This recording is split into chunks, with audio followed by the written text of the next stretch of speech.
Okay, welcome to week 6, and this is about the destruction of a culture.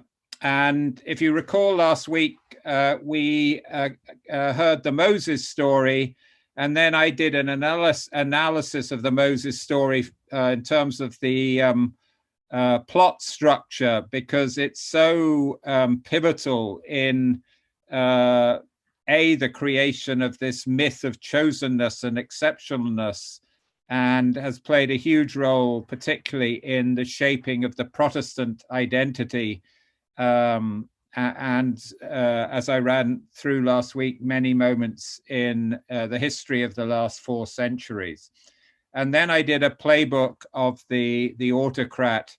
Um, so that gave us an overview, and then Tom did an exceptional overview of 16th and 17th Irish history, who in a way were the recipients, the country that was the recipients of the policies and the legislation that flows from this particular worldview of chosenness and exceptionalness. Anyway, what I wanted to talk about was the destruction of a culture. In order to hold a culture together, there's two complementary forces. There are centrifugal forces that push away from a center, and there are centripetal forces that push you towards the center. And I think it was the genius of the ancient Irish that they got these two complementary forces brilliantly right. Because in terms of the what you learn from the Fíorbolg and the settling of the manor of Tara, the ancient Irish believed in the primacy of the local. You know, the people that you encounter, your tribe, the people you meet. Someone like Dunbar would probably say it's the 1,500 people whose faces you recognize. And the ancient Irish believed in the primacy of the local. However, that is a recipe for chaos unless you have some powerful centripetal forces. And that is what is the uniting force that pulls it together. And this was this amazing idea of the fifth province and all that is in it. And we know now that it's the bards and the judiciary, the Brehon lawyers and the kings that play a huge role, but also a whole structure of rituals built around the Irish calendar, where there would be a meeting at the fifth province. And that would begin typically with feasting, which is just a marvelous centripetal force. I think there's few things more conducive to a glue that holds the community together than a feast, and also the oral storytelling that goes on in and around that feast. So this was, I see, the genius of this particular mythology of distributed power with the wisdom of the fifth. Now, the new system that was set up also worked with centripetal and centrifugal forces, but in a very different way. And the first thing, in terms of the centripetal forces, it was all about centralizing, bringing the stuff together, which we've also seen in connection with the Roman Church. But Henry VIII and Thomas Cromwell, it was all about the center, and it was about the legislation, and it was about the application of force when there was any example of non-adherence to the new legislation that had been brought in. And we looked at that, and Tom did a brilliant job on that. And in terms of Machiavelli, there are two types of leader. There is the leader that works by love, and there is the leader that works by fear. And clearly, the Tudors and Thomas Cromwell and, as we learnt, the 17th century Oliver Cromwell worked very much with the force of fear. And what is interesting is, where does that leave a very important the centrifugal force, the local, the family and the community. And I'd just like to build on what Tom did last week, but just point out how damaging the new legislative system was to local families and local communities. And I was just looking at something the other day, which was classic moves by authoritarians. And one of them is that they delegitimize communities. They see no value in them, and indeed they're potentially a threat.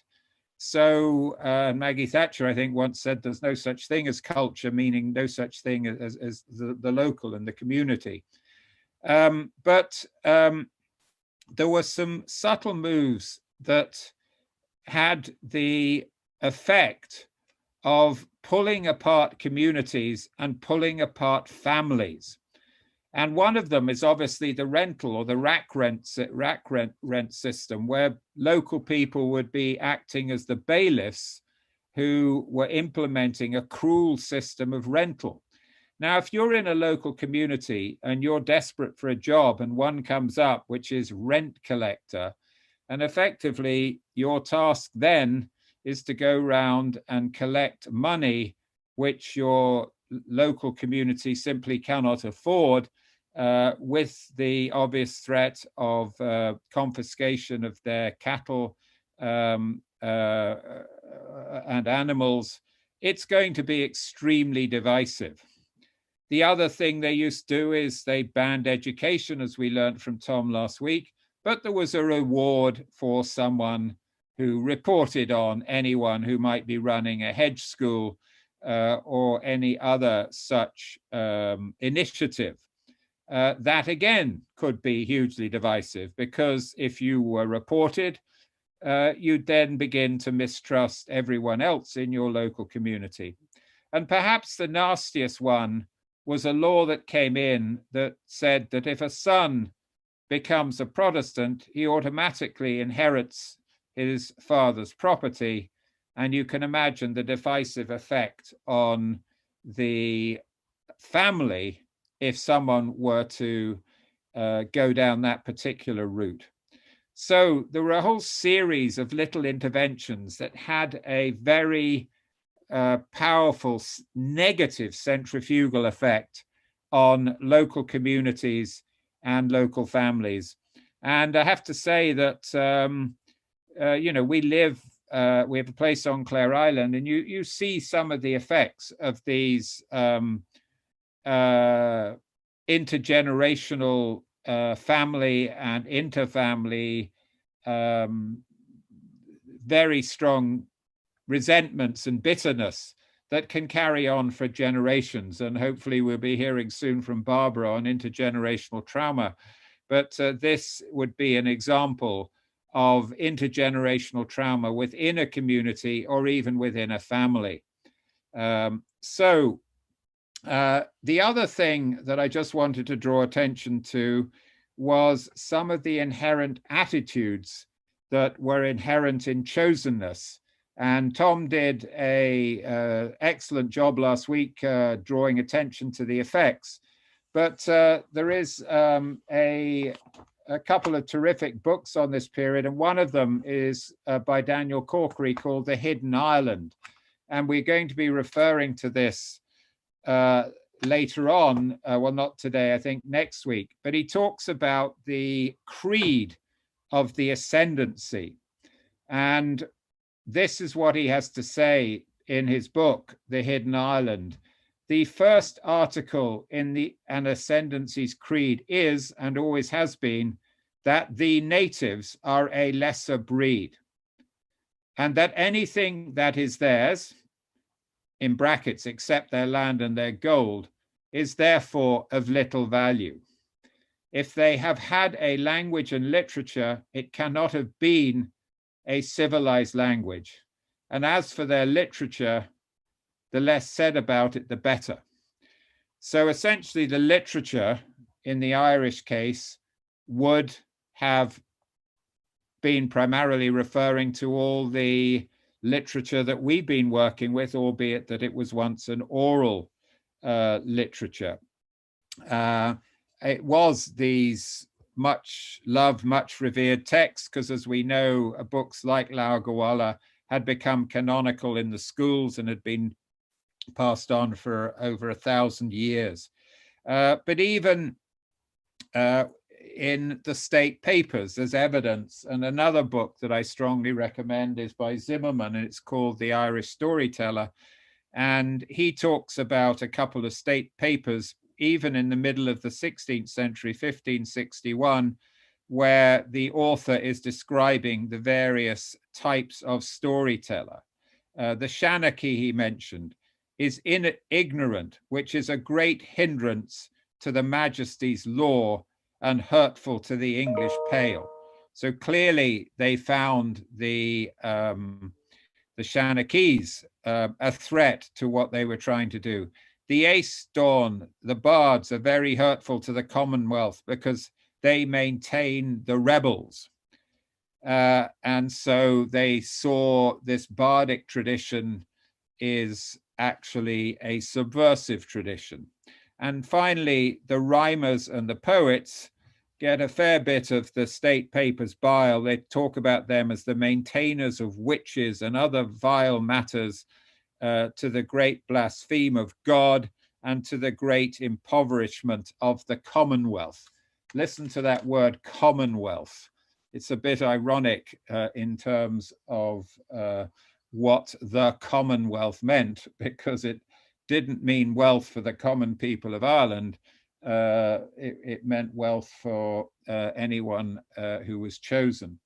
So effectively, what we have here is both in attitude and the subtle interactions that you'd get between the new authorities and the native people, an attitude that was absolutely clear as to one group, them, being a superior breed, and the other, the natives, are a lesser breed. So one way of describing what was going on was what now might be called the gaslighting of a culture.